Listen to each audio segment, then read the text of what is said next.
Почитувани, ви посакувам Божи благослов, Бог да биде со вас и да ве благослови изобилно. Нашето библиско верување. Бог. Кој е тој Бог? Пример, кога ќе отвореме Библијата, на самиот почеток ќе прочитаме: во почетокот Бог ги создаде небото и земјата. Или во Новиот Завет, во Евангелието според Јован, 3 глава, 16 стих: зашто Бог толку го возлюби светот, што го даде својот единороден син. Кој е тој Бог? Нашето верување, кој е тој Бог, е следново. Има само еден Бог кој постои вечно, во три различни, но еднакви личности: Татко, Син и Свети Дух. Таткото е Бог, Синот е Бог и Светиот Дух е Бог. Бог е непроменлив во својата светост, во својата правда, во својата мудрост и во својата љубов. Тој е семоќен Бог, создател на се што е видливо и невидливо, спасител на човечкиот род и судија кој ги одржува и управува сите нешта во согласност со својата соверена волја која е совршена за негова слава. Како второ, ние веруваме, нашето библиско верување е Библијата. Библијата како вистинска книга. Бог се откри себе си во Светото писмо наречено Библија, која се состои од Стар и Нов Завет. Секој збор е инспириран или вдахновен од Бог преку човечки автори, преку Светиот Дух. Така што Библијата во низината оригиналност во целост е дадена да биде Божи збор кој е без грешка, и целосно сме сигурни во неа и во низиното учење, дека е од Бог и за добро на човекот. Само Библијата зборува со авторитет и секогаш е доволна за сите основи на верување и живеење. Човечкиот род. Сите луѓе, мажи и жени, се создадени според Божиот лик и имаат еднакво достоинство и вредност. Не постои човек што е со помала вредност и човек со поголема вредност. Нивната најголема цел е да се почитуваат меѓу себе, да му се поклонуваат на Бог и да го сакаат Бог со целото свое срце, со целото свое битие и со сите свои сили. Како резултат на паѓањето на нашите прародители Адам и Ева, кога велам паѓањето, тоа е паѓањето во грев, секој аспект на човечката природа е изопачена. И сите луѓе, мажи и жени, се без духовен живот. Тие се виновни грешници и непријателски расположени кон Бог уште од самото раѓање, живеење па се до смртта, доколку не се наново родат преку Светиот Дух. Затоа, секоја личност е под иста осуда на Бог и треба да се родат повторно, да им се простат гревовите и да се помират со Бог, со цел да знаат како да му угодуваат на Бог, кој е совршен во секој аспект. Четврто, ние веруваме во Господ Исус Христос.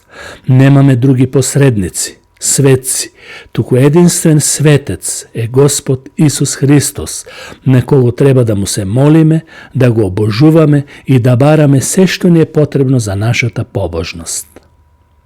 Господ Исус Христос е целосно Бог и целосно човек.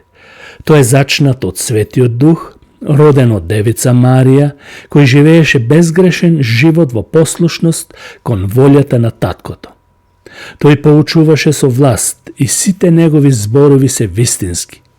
На крстот умре во замена за грешниците, за мене и за тебе, примајќи врз себе Божјата казна и откупувајќи ги преку својата крв сите луѓе доколку поверуваат во него. Исус Христос воскресна од мртвите и по неговото телесно воскресение тој се вознесе на небото, каде што седи како возвишен Господ над сите созданија. Тој се зазема или посредува за неговиот народ, а неговиот народ е неговата црква во присуство на Таткото како првосвештеник. Спасение. Спасението што Бог го дава е целосно дело на Божјата милост и благодат и не може да се заслужи или да се заработи од страна на човекот со дела. Тоа е остварено преку Господ Исус Христос и се нуди на сите преку самото Евангелие. Бог во својата љубов им простува на грешници и ги повикува давајќи им можност да се покајат и да веруваат во Него. Сите оние што ќе поверуваат се оправдуваат само преку вера и само преку вера, зашто е напишано праведникот ќе живее преку вера. Тие се присоединуваат во Божјото семејство за да добијат вечен живот. Светиот Дух, како што реков на почетокот, Бог Таткото, Бог Синот и Бог Светиот Дух. Кој е Светиот Дух? Светиот Дух е испратен од небото, за да го славиме Христос преку Него и да го практикуваме Неговото дело на спасение. Без Светиот Дух не може да постои христијанин. Тој ги уверува грешниците и им овозможува да имаат духовен живот, давајќи им вистинско разбирање за Библијата и Светото Писмо. Ако го имаш Светиот Дух во тебе, ќе знаеш правилно да го толкуваш Писмото.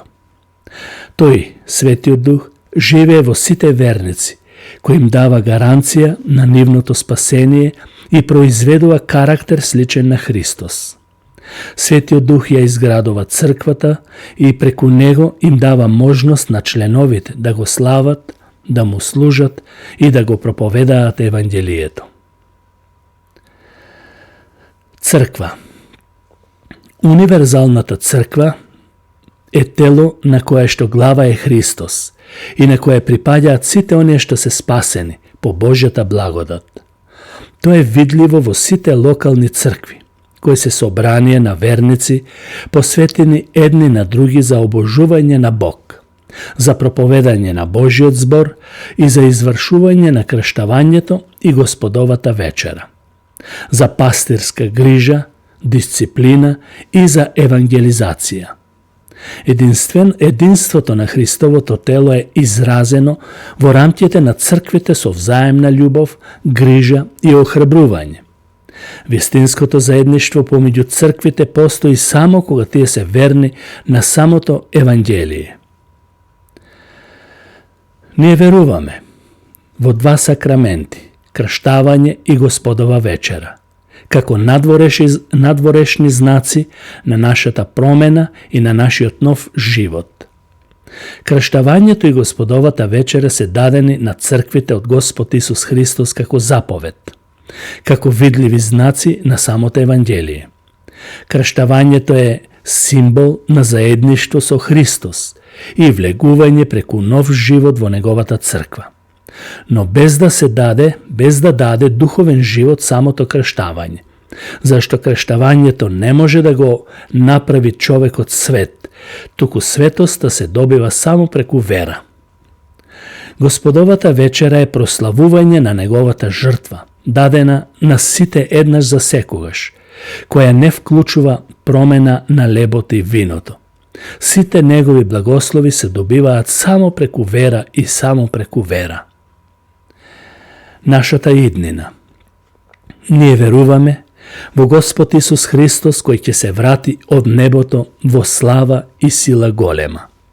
Тој ќе ги воскресне мртвите и ќе му суди праведно на целиот човечки род.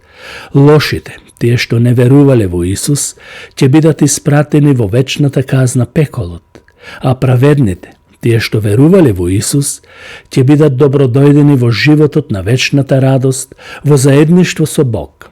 Бог ќе направи се да биде ново и ќе биде прославуван вечно од Неговите откупени и прославени синови Божи. Но ние тоа го веруваме затоа што дознавме дека тоа е вистината. Но како се станува христијанин? Можеби некој не верува во Исус, не чита Библија, а сака да знае повеќе. Имаше еден човек во градот Филипи. Тој им постави прашање на Павле и на Сила, што можеби е најважното прашање и е најважно за секој човек.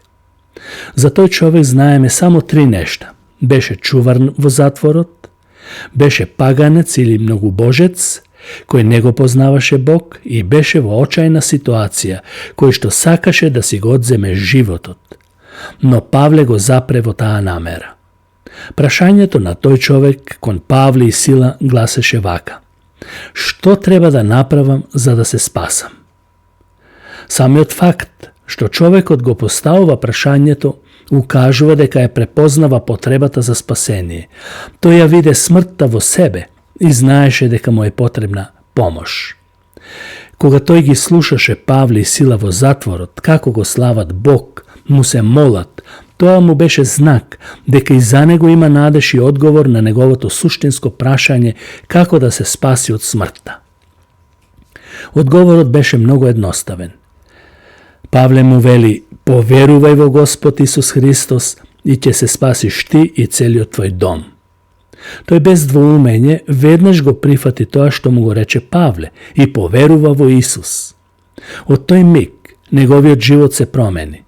Овој настан јасно ни покажува дека спасението е преку вера. Тој немаше никаква позадина христијанска или нешто друго. Тој беше, така да речам, паганец, многубожец, обожуваше повеќе богови, но Павле му го понуди спасението. Зашто? Праведникот ќе живее преку вера. Верата бара да се поверува дека Исус е Божи син, Господ и Месија. Тоа вклучува да се верува дека тој, како Господ и Божи син, умре на крст пред 2000 и повеќе години за човечкиот грев. И според писмото, воскресна на третиот ден. Пораката на Павле се состоеше од овие зборови: зашто ако со твоето уста исповедаш дека Исус е Господ и ако во твоето срце поверуваш дека Бог го воскресна од мртвите, ќе бидеш спасен. Зашто со срцето се верува за правда, а со устата се исповедува за спасение. Писмото вели: секој што верува во него нема да се засрами. Тоа е запишено во Римјаните 10 глава. Почитувани, да се биде христијанин значи да се промени животот преку покаяние и вера, напуштајќи ги сите гревови што си ги правил додека не си го познавал Бог. Тоа е одвраќање од стариот начин на живење и од човечката религија и свртување кон живиот Бог, како што е запишено во Солуњаните 1 глава 9 стих, кога се формирала првата црква во Солун. Велејќи: и како се обрнавте кон Бог од идолите, за да му служите на живиот и вистински Бог. Кога човекот ќе го прифати Исус за Спасител, Бог му ветува дека ќе му подари дар на Светиот Дух и ќе стане ново создание во Христос, со нов поглед кон животот и со нова надеж кон иднината за вечниот живот. Да се биде христијанин значи прво да поставиш прашање: што треба да направам за да се спасам? Одговорот го имаш. Поверувај во Господ Исус Христос и ќе се спасиш ти и целиот твој дом. Господ да ве благослови, почитувани. Амин.